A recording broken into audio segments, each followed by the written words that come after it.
Nossa terceira fala aqui no painel, que vai ser do professor Nuno Rodrigues, da Universidade de Lisboa, que vai nos traçar um pouco do cenário da União Europeia e agenda do século XXI.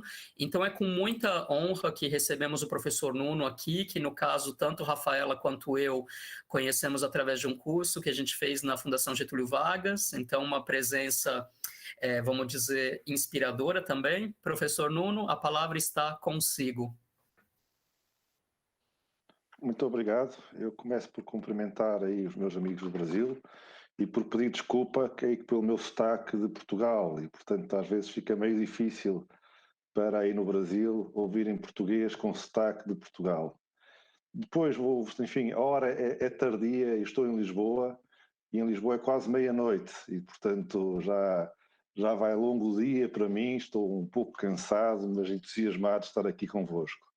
Agradeço à organização o convite e ao Gabriel, à Rafaela, e também queria fazer notar que eu não sou professor de Relações Internacionais, eu sou professor de Direito da União Europeia. E, portanto, também ao lado aí da Priscila que falou há pouco, não está sozinha no painel e, portanto, há outras pessoas que não são de Relações Internacionais a falar. Então eu vou pedir para falar um pouco sobre a agenda da União Europeia no século XXI.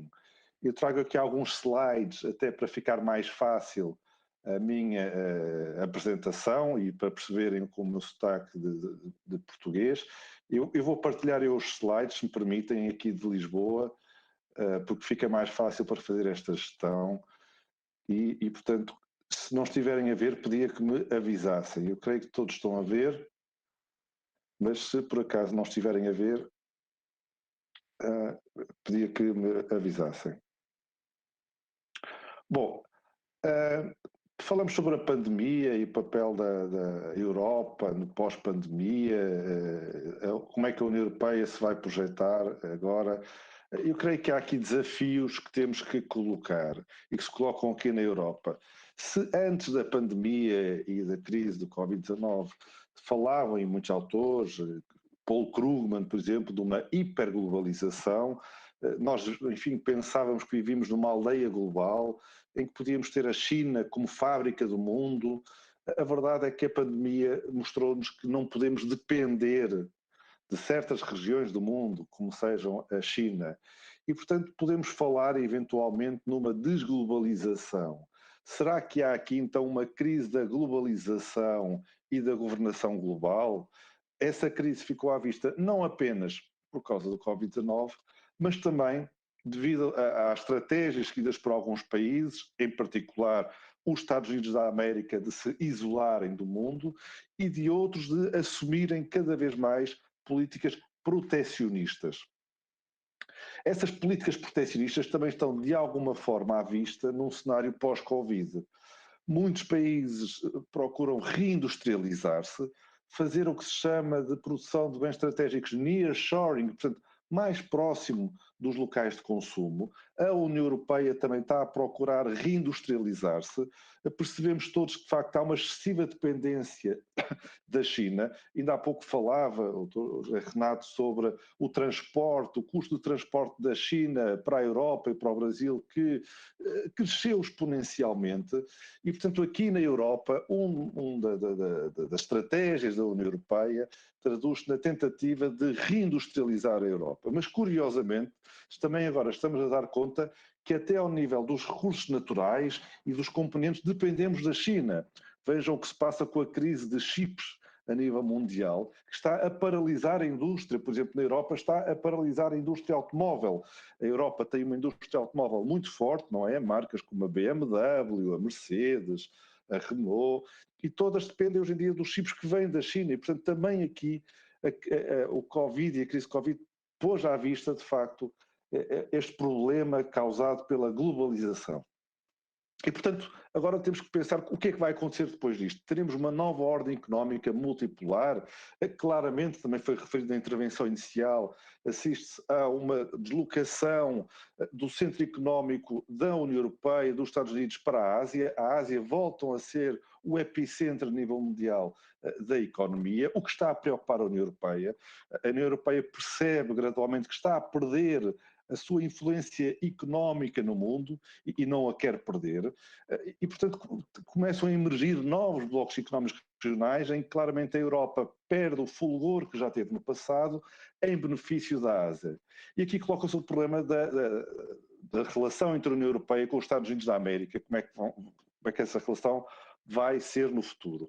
Esta relação estava de alguma forma congelada com a administração Trump e com a paralisia ao nível da abordagem multilateral que a administração Trump suscitou e também com, enfim, algum frisson na relação entre a União Europeia e os Estados Unidos, à luz de uma espécie de autoexclusão dos Estados Unidos da política multilateral a nível mundial, mas também agora não fica muito claro o papel da administração Biden.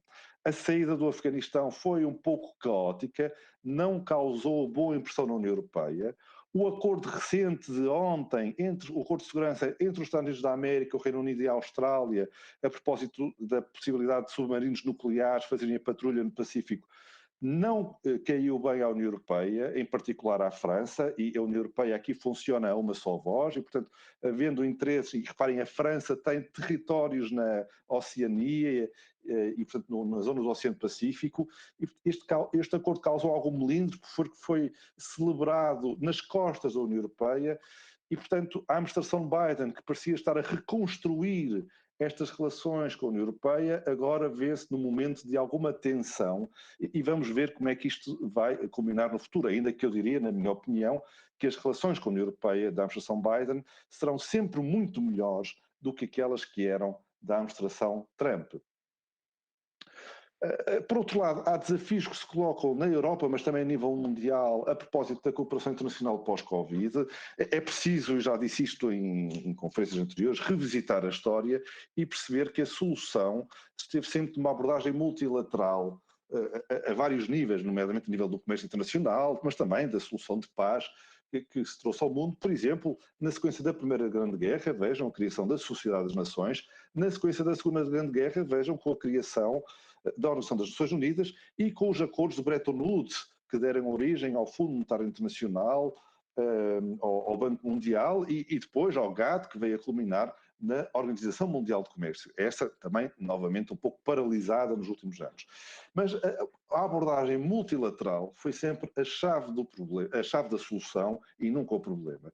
E, portanto, nós, apesar desta hesitação que se verifica, desta abordagem bilateral que já vou tratar, temos que relançar uma abordagem multilateral e aqui evitar que alguma irracionalidade, que hoje em dia está mais dissipada, mas que se verificou muito no início da crise de Covid, enfim, os países degladiavam-se para ter acesso a material sanitário, a ventiladores, é necessário que essa irracionalidade se sobreponha, não se sobreponha à racionalidade e evitar também que o egoísmo se sobreponha à solidariedade. E aqui, portanto, é necessário, portanto, promover o multilateralismo como, desde logo, e aqui pensando, por exemplo, no Brasil, aprofundando o modelo de integração económica regional. O Mercosul é um caso, de facto, em que há ainda uma falta grande de aprofundamento deste modelo, que para nós, europeus, fica um pouco estranha, desde logo pela circunstância de no Mercosul se falarem apenas duas línguas oficiais, o português e o espanhol. Não há necessidade de traduções, não, nada disso. Na União Europeia, vejam bem, nós temos 24 línguas oficiais. E, no entanto, há uma coesão e há um modelo de aprofundamento económico muitíssimo superior ao Mercosul. Nós somos, enfim, temos uma União Económica Monetária, temos uma moeda única em 19 dos 27 Estados da União Europeia. Por outro lado, é preciso assegurar a partilha de informação entre Estados, e aqui também fica à vista muita desconfiança entre Estados a nível mundial, nomeadamente na questão das vacinas, e promover uma efetiva solidariedade global, nomeadamente a nível da partilha de vacinas. É uma discussão que temos na União Europeia. A União Europeia é uma zona, enfim, eu diria, desenvolvida do ponto de vista económico a nível mundial. Todos tivemos acesso a vacinas na Europa, mas a Europa, a União Europeia, a expressão em português é assambarcou as vacinas e, portanto, deixando para trás países do terceiro mundo que precisam tanto das vacinas como a União Europeia. Se o mundo, a nível global, não for todo devidamente vacinado, com uma percentagem alta de população vacinada, nós não vamos sair da crise do Covid-19, porque vamos ter novas variantes por aí fora. E, portanto, é essencial assegurar uma efetiva solidariedade global.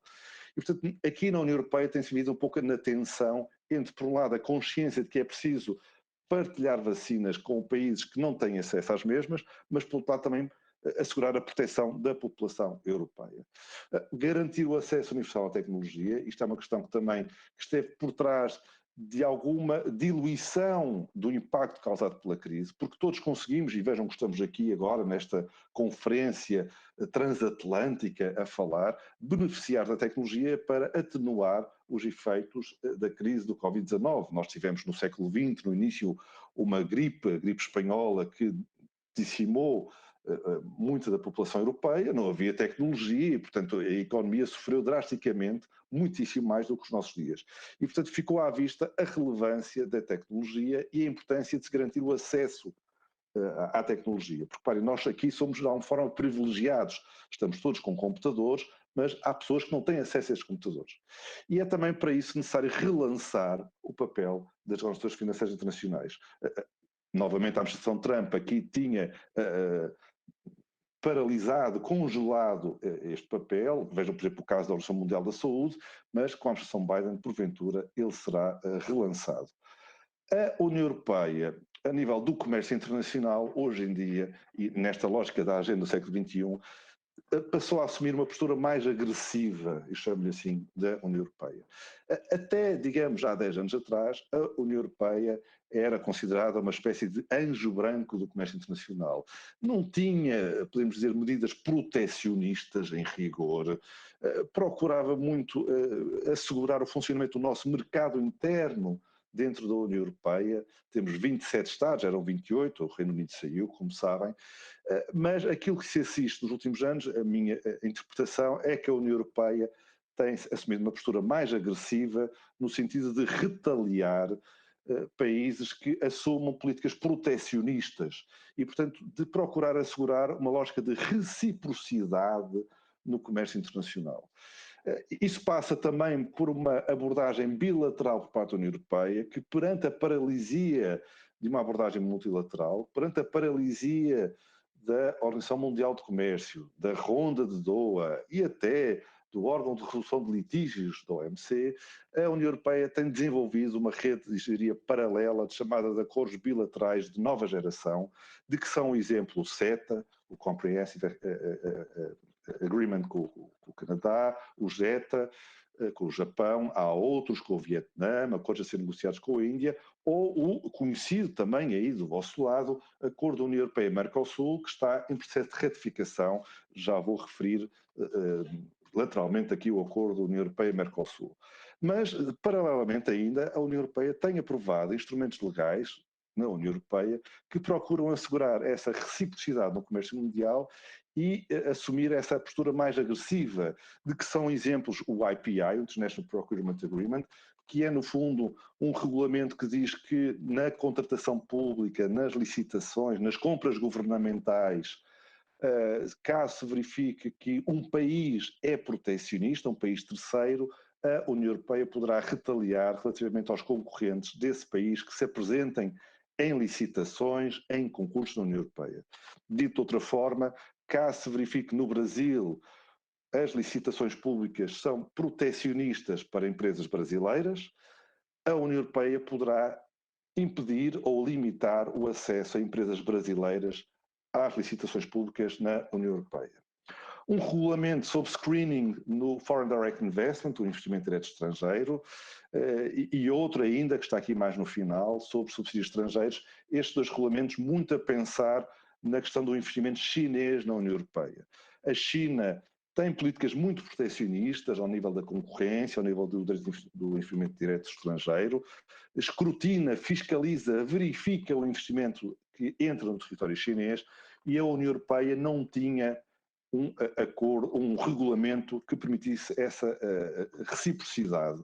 E, portanto, agora dotou-se destes instrumentos jurídicos que visam assegurar o cumprimento de uma lógica de reciprocidade e, portanto, até no limite, impedir investimento estrangeiro em território europeu. Paralelamente, a União Europeia tem procurado assegurar o respeito por acordos comerciais Por exemplo, a questão das indicações geográficas. Vejam bem, em Portugal nós temos, e vocês conhecem, o vinho do Porto, um vinho muito famoso, licor, e há vinho do Porto produzido na África do Sul. Portanto, isso claramente é violador das questões de proteção da denominação de origem, de indicações geográficas. Depois, há ainda uma outra questão contra a União Europeia, já lá vou, que diz respeito à proteção do meio ambiente. Mas, portanto, a União Europeia, de facto, é uma espécie de laboratório mundial de multilateralismo. Reparem, a União Europeia funciona numa lógica de pesos e contrapesos, mas funciona com 27 Estados-membros. E, portanto, é um bloco económico regional que pode servir como modelo. Enfim, não quer dizer que a União Europeia funciona numa lógica de one size fits all, não serve para qualquer bloco económico, não deve ser um espelho a ser seguido no Mercosul, mas pode constituir, de facto, um exemplo com algumas ideias para o aprofundamento do Mercosul, apesar dos sinais recentes de afastamento da Argentina. Há a questão pendente do acordo da União Europeia-Mercosul, porque há alguns países na Europa que têm que ratificar o acordo tem que ser ratificado pelos 27 Estados, e evocam questões ambientais relacionadas no Brasil, com a desflorestação da Amazónia, para não ratificarem o acordo. Eu creio, se permitem, que há de facto questões relacionadas com a visão diferente quanto à proteção ambiental na Europa e no Brasil, mas há também questões políticas. Há questões políticas que estão a dificultar a entrada em vigor de um acordo que demorou 20 anos a ser negociado e que agora finalmente pode ser executado, mas cuja retificação está ainda pendente, a meu ver, não apenas devido às questões ambientais que são oficialmente explicadas, mas também devido a questões políticas. Bom, a União Europeia, hoje em dia, a sua agenda para o século XXI, aquilo que se propõe fazer é apostar muito na economia verde, o chamado New Green Deal, e, portanto, as preocupações ambientais serão transversais em todas as políticas da União Europeia, nomeadamente nos acordos comerciais que venha a celebrar, e vejam este exemplo que está-se a passar com a União Europeia e Mercosul. E, portanto, a nível global, a União Europeia seguramente procurará influenciar com o seu, digamos, poder regulatório que advém da legislação. Eu podia falar um pouco sobre isso, mas vejam o que se passa com a proteção de dados, como exemplo, em que a legislação da União Europeia, ao nível da proteção de dados, é, no fundo, a referência de state of the art a nível mundial. No Brasil, a legislação de proteção de dados seguiu, em grande medida, o direito da União Europeia, mas também, ao nível da proteção ambiental, nós vamos assistir, de facto, cada vez mais à tentativa da União Europeia procurar assegurar a produção de políticas ambientais a nível global. E, por outro lado, também uma preocupação grande em regular a chamada economia digital, com o mercado único digital, em que a União Europeia está muito empenhada. Paralelamente, no esforço de reconstrução dentro da União Europeia, surgiu um programa, que é este Next Generation EU, que é um programa de financiamento de resposta à crise dentro da União Europeia, em que pela primeira vez a própria Comissão Europeia contraiu empréstimos para os canalizar para os 27 Estados-membros, a fim de financiar, digamos, um projeto de reconstrução, chamemos assim, de recuperação económica pós-Covid-19. Este Next Generation EU é fundamental para o funcionamento da economia na União Europeia nos próximos 10 anos, e é pela primeira vez um exemplo em que a própria União Europeia, a Comissão Europeia, se endividou para depois emprestar dinheiro, algum a fundo perdido, aos Estados-membros para a recuperação. A União Europeia também reafirmou a necessidade de uma abordagem multilateral. Vamos ver se será possível recuperar uma abordagem multilateral do comércio internacional. Porquê? Porque temos o problema dos Estados Unidos da América. Vamos ver como é que a administração Biden se posiciona, apesar de sabermos que é uma administração claramente com uma abordagem multilateral que não tinha a administração Trump, mas temos a questão da China, não é? E a China, enfim, não preconiza uma abordagem multilateral do comércio mundial. E com a emergência da China, claramente com uma grande potência económica hoje em dia, será essencial perceber como é que se vai posicionar a China. A União Europeia deve evitar também ceder a tentações proteccionistas que já se verificam de alguma forma. Em alguns aspectos, a União Europeia começa a ter alguma deriva, e chamaria assim, proteccionista. Até porque a União Europeia percebeu, isto está escrito na Estratégia Comercial da União Europeia, que mais de 90% do crescimento da economia mundial, do produto a nível mundial, ocorrerá fora da União Europeia. há estimativas que dizem que, de facto, daqui a 20 anos a União Europeia terá menos de metade do poder económico que tem hoje em dia. E, portanto, há aqui uma espécie de wake-up call, despertar para a necessidade da União Europeia recuperar o poder económico que já teve, que ainda tem, mas que poderá vir a perder para a Ásia. E por isso há novas estratégias comerciais, eu tinha aqui os links, deixo os slides, podem clicar e aceder, novas políticas comerciais da União Europeia que procuram relançar o papel da União Económica e, por outro lado, também até uma perspectiva de se criar um Tribunal Multilateral de Investimento que ajuda a resolver algumas questões que se relacionam com os tratados e com políticas de investimento. Por fim, a União Europeia está a procurar também relançar projetos de financiamento no Brasil e na América Latina, há programas, enfim, aqui eu diria que é essencial o acordo da União Europeia-Mercosul, e por outro lado, na relação com a América Latina, vamos ver o que acontece com o acordo Mercosul.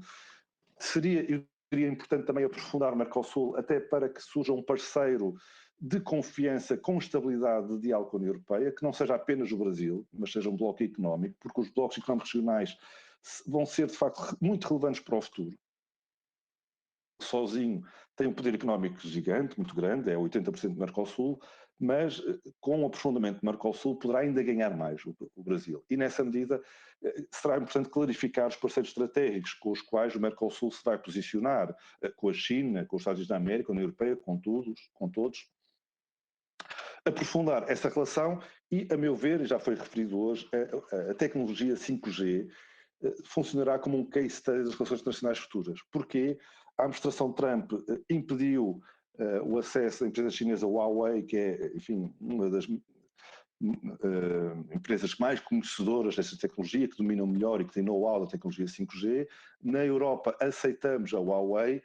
Vamos ver como é que a tecnologia 5G, a sua implantação a nível mundial, irá funcionar, porque pode ser uma espécie de benchmark, de case study das relações internacionais futuras. Com isto, enfim, eu terminei aqui a minha apresentação. Peço novamente desculpa pelo meu sotaque de Portugal, que foi um pouco acelerado, não é? Mas é sempre um grande prazer estar em diálogo com os meus amigos do Brasil e só espero e anseio da possibilidade de regressar ao Brasil, e tenho ido algumas vezes ao Brasil, mas numa próxima ocasião estar convosco presencialmente, tomando um chopp, não é? Como se diz aí, e dando um abraço caloroso a todos. Muito obrigado pela vossa atenção.